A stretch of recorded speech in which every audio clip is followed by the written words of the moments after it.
هتعدي، اتقل وهتحلى وتحدي، وهتبقى الدنيا دي ورد في عينينا.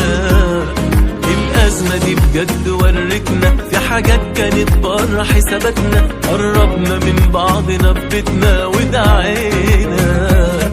هتعدي والله لا تعدي، اتقل وهتحلى وتحدي، وهتبقى الدنيا دي ورد في عينينا.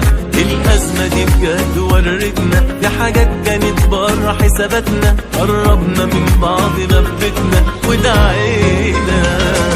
ويا رب هون وسهلها، قادر وثانية تعدلها، وحياتنا نرجع نكملها بسعادة. وفهمنا الدرس وشفنا، وعرفنا بضعفنا وخوفنا، إن احنا نقوى على ظروفنا بإرادة.